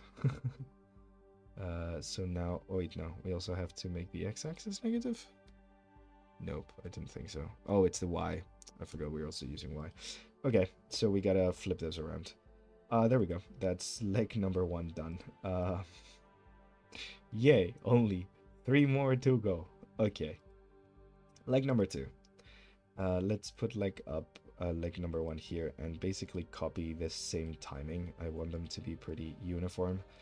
I could do something fancy when they kind of like rattle in like a sequence that could look very creepy, but that would take longer and we don't have longer. So let's just move you like this. Let's rotate you like that. Give you a little bit of something and move you down to make sure that you intersect with the ground. I just realized number 1 is not fully intersecting with the ground. Gosh darn it. Okay, let's change this. 25.5, 18.5, and 5.5. Let's go with that. Okay, fantastic. Now we're gonna have to copy this over to the other one. Like right one, and paste. Control V, and then we just make this negative and we make this positive. Fantastic. That is fine. This is okay. It's all okay.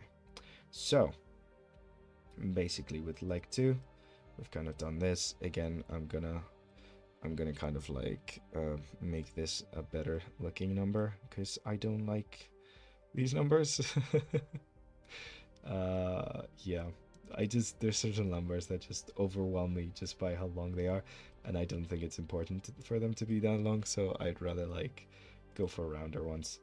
And then we're gonna do the same for leg right 2, and we're gonna paste it. And leg right 2, I pasted it on the wrong thing. 1 second. Oh, there we go. I need to be clicking on the right frame to paste it. Thank you very much. And then what we're doing here is that we are changing this one to negative and this one to positive. Fantastic. How fascinating is 3D animation? I feel like everyone is incredibly engaged right now. I think this is why we do more streams with 2D stuff than we do with 3D stuff. It's generally not very lovely to watch, especially real time. It's just a ton of numbers. Okay, so turn this guy around, bring it down to touch the ground, turn you around maybe a little bit less. Yep, that's nice. And we separated you from that, so that's perfect. Okay, fantastic. Let's round these up. 10.5, sure. 2, 0, and 2.5. Fantastic. Now what we're gonna do is we're gonna move this up to here, I believe it was. Yeah, up to there. And then we're gonna copy paste it to this one. Bloop. So we copy paste it to the other side, and then we make sure to make this positive and make this negative. Okay, guys, 1 more leg to go. We are almost done with this. 2. Okay, leg number 4. Let's start with this rotation here and rotation there. This is why we didn't do a walk cycle. If I had to do the freaking walk cycle with all these legs, yup, this would take us longer than 2 hours, and we only had an hour to do it, so we're doing jumping into action. Okay, fantastic. So let's make these number pretty. Yay. 7.8. I'm just gonna round you up to 8, I think. Yep. And minus 1.5. Sure. Perfect. Copy. Also, it's not really an essential step to make the numbers pretty. That's just the me step. There's really nothing at all essential about making the numbers pretty. That's just my weird brain. Oh, might actually hinder the smoothness of your animation. Okay, so now we should have a spider that turns from a little flower to a little spider. Oh my god, wasn't that a lot of work for a very underwhelming result? I really do hate pi. Pi has too many numbers. It's like decide, you know? Come on, that's too many decimals. All my animations are weird. Okay, so maybe I do have OCD. I don't know. Honestly, yeah, I might get a diagnosis in ADHD at some point because I have way too many friends with it that are like, "Hey, are you sure you don't have it?" To an embarrassing amount. Okay, so now we have this beautiful, wonderful spider over here. It just jumps and sets into a spider. I think we kind of managed to do what we wanted to do. So now, two more important things. We're going to animate the face, and then these next 20 minutes, we're going to animate the face, and then I'm going to go in and try to texture the inside of the legs because they're kind of lame. Okay. So under head, not under butt, we have face. Okay, fantastic. So for the face, what we're going to do is that we're going to make sure that on the first frames, our face is actually shrunken down to an immense point. How can we actually no? Let's move it back here directly. Just go full on. The face is at the back because we don't see a face until suddenly here, where we're going to suddenly see a face. In this frame, we're going to hide it in the motion. So we're going to have the face now pop up and stick around for the rest of the animation. Wow, bloop. Simple as that. No, it's not as simple as that. That is the beginning. That is barely the beginning. So we're going to go to the eyes. My favorite thing to do is make things blink. You make things blink, they just freaking look alive. It's great. So we're going to grab the eyes and start our like blinking cycle here. So the reason I had all the eyes separated as much as I did is because I suspect that they're not going to behave the way I want them to behave here. So if I go to scale and I squish the eyes down, they're going to be squishing together. I don't want them to be squishing together. They're all individual eyes at different heights. Actually, what I'm gonna do is I'm gonna take the third eye and have it in a different. Okay, one second. I'm gonna go to the edit mode for a little second because I just realized because all of these are in the same horizontal line, I can put them, both of them, under a thing, under the same kind of like thing, and then have this one in a separate one, and that's gonna save me a bunch of copy pasting. So let's go with eyes left. Okay, perfect. Eyes left. Okay, so eyes left. Let's create a folder here. Call it eyes left. Oops, nope, I did something. Eyes left. Eyes left top, maybe. You end up running out of ways of naming things. So eyes left top. These are gonna have their pivot point. I can move it later in the animation, but no. These are gonna have their pivot point up here. They're gonna have the pivot point up here. And I'm gonna make it go minus 4.5. Could literally just be doing this with pixel animation, but I am not going to. 9.5. There we go. That's their pivot point. Amazing. Okay. And this one has its own pivot point and it's on his own. Okay, so now let's do the same with eyes right. Let's create a new bone. Let's call it eyes right top.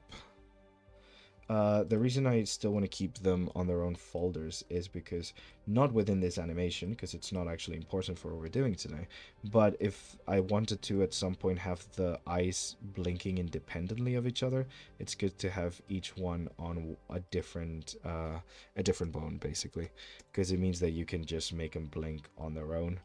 Like asynchronous blinks are really funny. I really like doing asynchronous blinks. So yeah, so that would be a thing that you could achieve for that. Okay, amazing. Let's go on to back to our thingy. Yay. We're getting there, guys. This is as painful for you to watch as it is for me to do. No, it's actually more painful for me to do. This is 3D animation. It's a pain in the buttocks, but it is what it is. Okay, so let's delete this one. We're not even going to use this eyes one right now. We're just going to use these ones. So let's go into eyes left top. And we're basically going to blink them. So we're going to have them squish down a lot, because they're literally appearing right this second. So we're going to have them squish down to the point where you're like, why are you squishing them down as much as you are? That's a bit too squished. And then as soon as it hops up like this, we're gonna stretch them. So let's go back to 1 and let's actually stretch them out even more than this. Haha, they're gonna be big eyes now. Oh, 1.8. Hey there, how we doing? 1.7 maybe. 1.7 should be good. And they're gonna stretch out like that. And then as they come out like this, then we're gonna go back to their normal size of like 1. Fantastic. So they go, stretch out, come back to their regular size. We might even have them squish here actually when they're settling. We might add a little bit of squish, a little bit of minus something. Yeah, -6. And then open. Back up. And 1 again. Fantastic. Let me actually try the interpolation for this one. It's the smooth. It might not work. I think it does though. Yeah, I think that's kind of nice. Okay, amazing. So now we're literally just going to copy this for all of the other ones. Because they're all going to do the exact same thing, really. Control V. Fantastic. And then the same for the eyes on the right. Control V. And Control V. I might turn the eyes black just for this so we can actually see them a little bit better. Don't tell Jessie. Let's go with the eyes.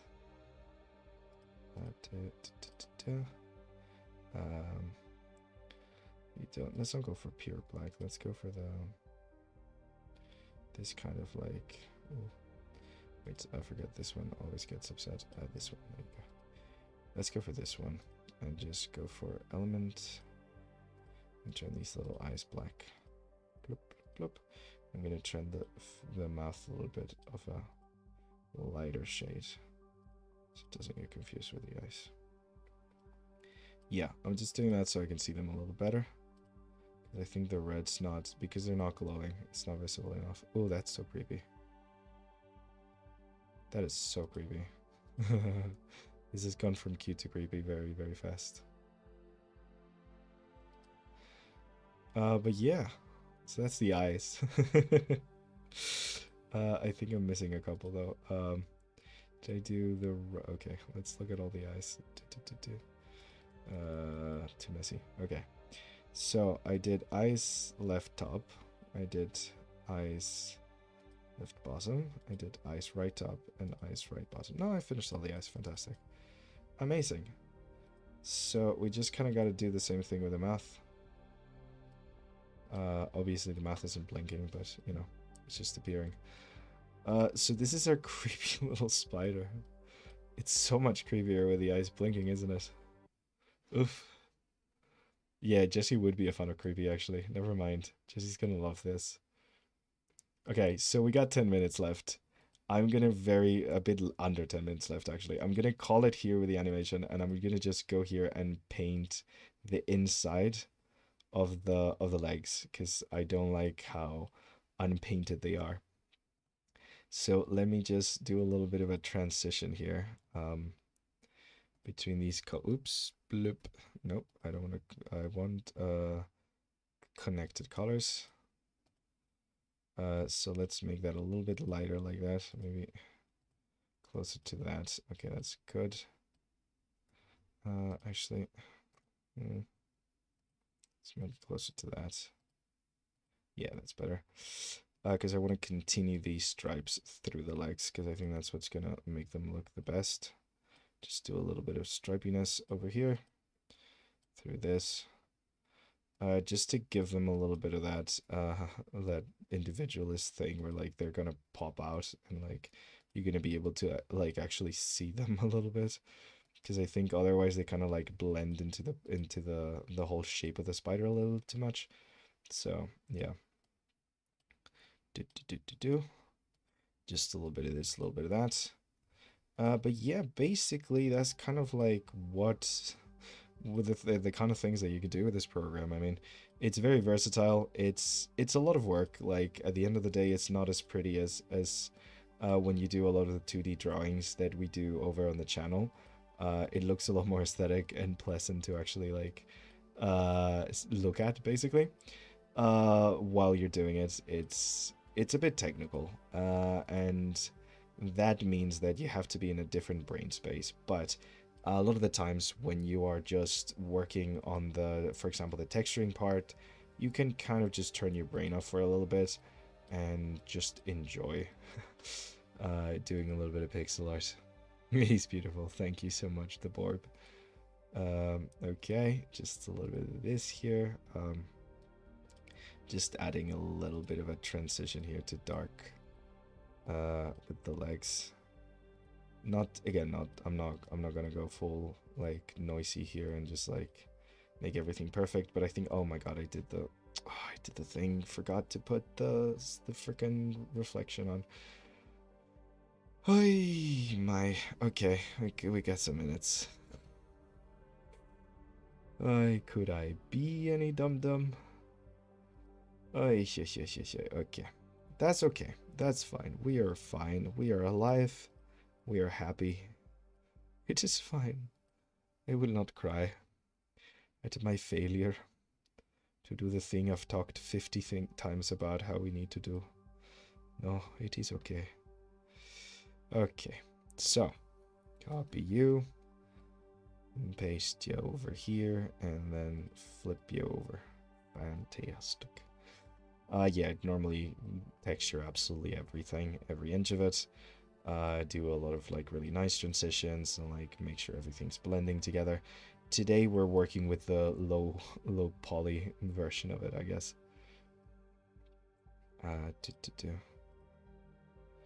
We're working with the simplistic version of the whole thing, because otherwise we wouldn't have time to do all of this in 2 hours. Where are you? Oh, that's where the leg is. Okay.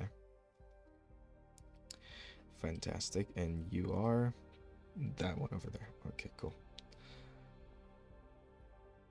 Okay. So let me select you from over here. Control C, Control V. Move you up here and then flip you around. Okay. That is nice. Cool. Let's go for the second to last one. And then we could just loop the animation over and over and enjoy the fruits of our labor, I guess. I'll show you a little fun thing where we can play around with the actual like way that the software renders the model, the kind of perspective that it uses. When will there be an update for Minecraft? Good point. I think they're doing weekly, like seasonal drops. So they will probably be an autumn drop for Minecraft, I'm pretty sure. I don't work for Mojang, if that's what you're wondering.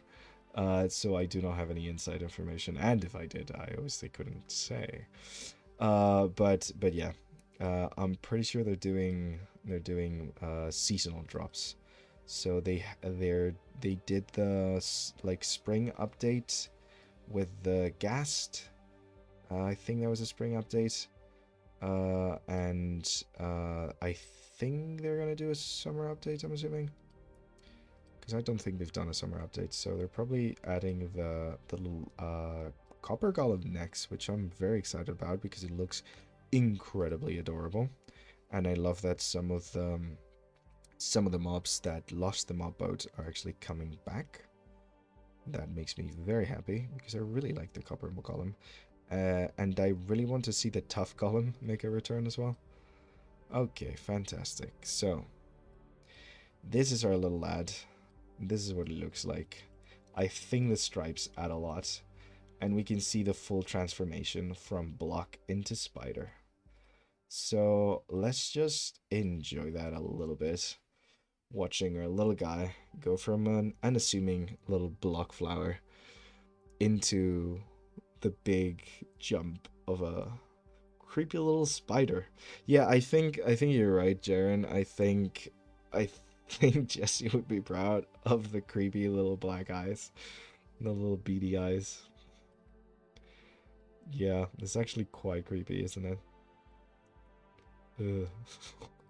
Imagine you're walking and you see a ball and suddenly the ball transforms into a spider. Yeah, that would freak me out. So here we have our little guy. Okay, well this little guy plays on loop.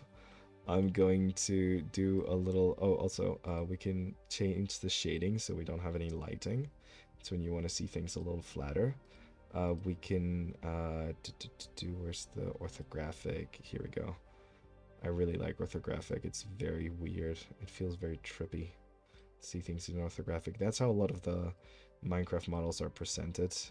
Like a lot of the Minecraft mobs are presented. Let me play this in orthographic while I read you guys a little bit of our little spiel over here. So, join us on the Discord. At Wing Canvas, our mission is to make art education easily accessible to everyone. Join us for free live-streamed lessons on YouTube every week and level up your skills with our community of art nerds. We're more than just a YouTube channel, we're an online school of illustration dedicated to helping artists turn their passion into an income. A huge shout out to our amazing students and members for supporting our mission. We love seeing your incredible artwork and watching you grow in our classes and weekly critiques.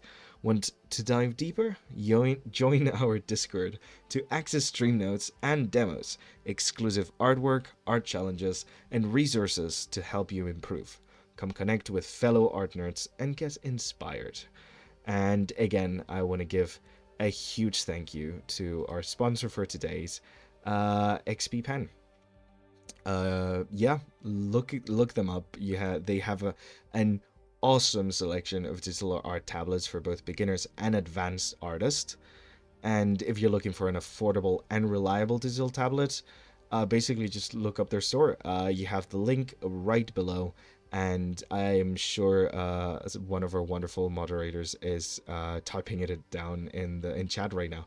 But yeah, they have incredible stuff. Generally, some of the best in the business, and like I said, very what's affordable. Words are escaping me at this point of the stream. But yeah, so basically that's gonna be it for today's stream. I just wanted to thank you all for joining us, and yeah, we got the little spider done. I hope Jessie would be proud. I'll send her a little GIF recording of this little guy. Actually, just since we're here, if you click on view, you could do a little record a GIF. And in seconds, I'm going to set it to animation length. And then basically I can just like record a little gift or the little spider dude. And yeah, I'm gonna send this to Jessie as soon as we're done here. Chris, yeah, we basically turned her concept, and let me remind you guys what it looked like.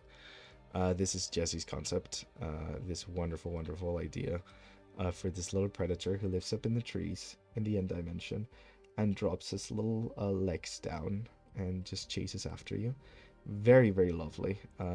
And yeah, we made her end spider into a reality. And yes, I changed the eye color. I can change it back. It's fine. But yeah, I'll also post it on the Discord. Yeah, true, Kevin. So you can go to the Discord to take a look at it and let me know what you think. How you think we did today. But yeah, thank you very much for joining me. I know this was a bit different from the kind of stuff that we usually do. This was very technical. We were using a 3D program. We usually do a lot of 2D drawing and even traditional painting. So this is a bit out there for us, but we wanted to try it out. And I think it turned out pretty well. I think we managed to create a very cute little animation here. So yeah, thank you very much, everyone.